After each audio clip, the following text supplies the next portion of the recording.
En matière de l'exécution, donc deux questions qui nous intéressent. La première question, c'est la question des acteurs ou bien les autorités. Pardon. Donc, qui exécute. Et la deuxième question, c'est les procédures, les modalités, les techniques d'exécution. Donc, qui va exécuter la loi de finances. Donc, dans la pratique, comment ça se fait, l'exécution de la loi de finances ou bien du budget? Il est déterminé par un principe comptable très important. Son principe a été inventé en 19e siècle et il est applicable jusqu'à maintenant. Donc l'exécution du budget s'élève la responsabilité de l'ordonnateur et le comptable. Donc on n'exécute pas le budget dans sa totalité. Mais chaque département ministériel dispose son budget et chaque budget sera exécuté de manière autonome. Qui va donner l'ordre et qui va exécuter le budget? Donc, l'opération d'exécution se fait par un ordre donné par un ordonnateur. Et un comptable qui va recevoir l'ordre et qui va l'exécuter. L'ordre d'exécute de la dépense ou la recette. Donc la relation entre l'ordonnateur et le comptable, c'est une relation de séparation. Le comptable est un fonctionnaire du ministère des Finances. Le principe de la séparation entre l'ordonnateur et le comptable, ça veut dire deux choses. L'incompatibilité, donc on ne peut pas être à la fois ordonnateur et comptable, soit ordonnateur, soit comptable. Et l'indépendance, voilà. Donc il y a l'incompatibilité des fonctions, il y a l'indépendance des agents. Vous voyez dans la diapositive.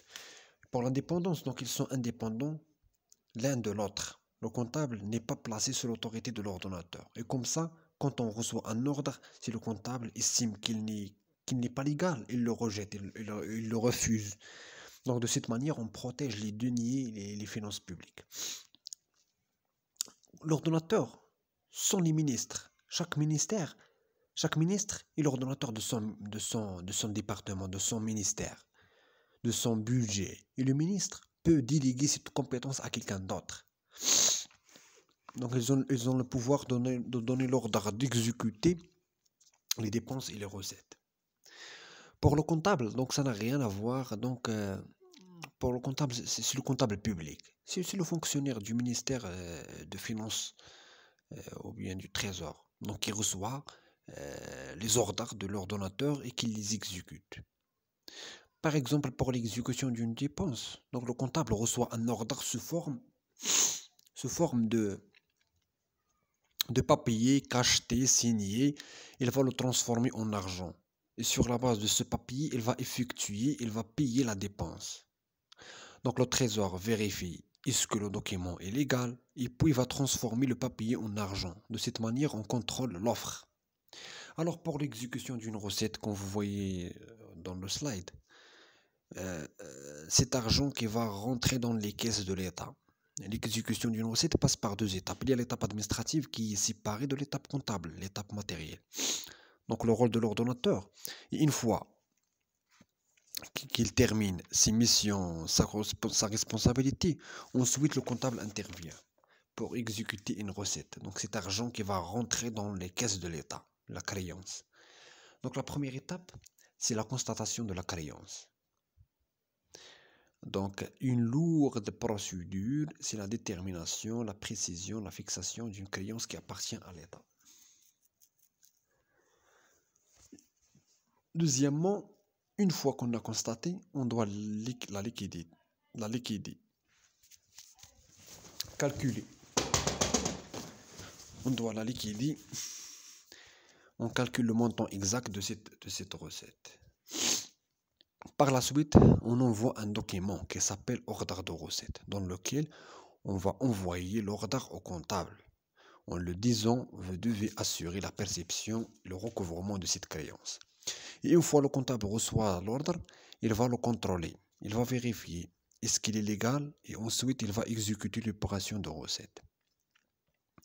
À titre d'exemple, si quelqu'un qui volait le code de la route, il ne s'est pas arrêté au feu rouge par exemple, ou bien un stationnement illégal. Donc le policier a constaté que cette personne n'a pas respecté le code de la route, mais en réalité il a constaté une recette pour l'État. Deuxièmement, on va vérifier, calculer, il se réfère à la loi pour déterminer le montant exact. Et vers la fin, il va établir un ordre de recette, le procès-verbal, PV. et l'envoyer au comptable public pour assurer la perception et le recouvrement. Passons maintenant à l'exécution d'une dépense. Voici l'amende pour l'exécution d'une dépense. L'argent va sortir du caisse de l'État cette fois-ci. Donc c'est une charge. Donc pour la phase administrative, il y a un engagement. Donc pour que l'argent sorte du caisse de la trésorerie de l'État, on commence par un engagement. C'est la volonté de l'État de faire une dépense. Lorsque l'État lance un concours, par exemple, recrutement, un appel d'offres pour construire une école, un marché public. Donc cette déclaration, l'avis du concours, c'est un engagement. L'État s'engage à faire une dépense. Parfois, l'engagement est involontaire. Exemple d'un accident des voitures de l'État. Par la suite, on procède à la liquidation. C'est le calcul du montant exact de la dépense. La détermination des salaires, par exemple. Donc, une fois qu'on a calculé, on donne l'ordre de paiement, ce qu'on appelle l'ordonnancement. Et l'ordonnancement va être envoyé au comptable pour le paiement. Et l'argent sort du caisse de l'État. Voici l'exemple de l'exécution d'une dépense. Le recrutement d'un enseignant. Donc la première des choses, c'est la nomination. Ça, on peut la considérer comme un engagement. Par la suite, on détermine le salaire. Troisièmement, un ordonnancement qu'on envoie au comptable public qui va assurer et effectuer l'opération du paiement.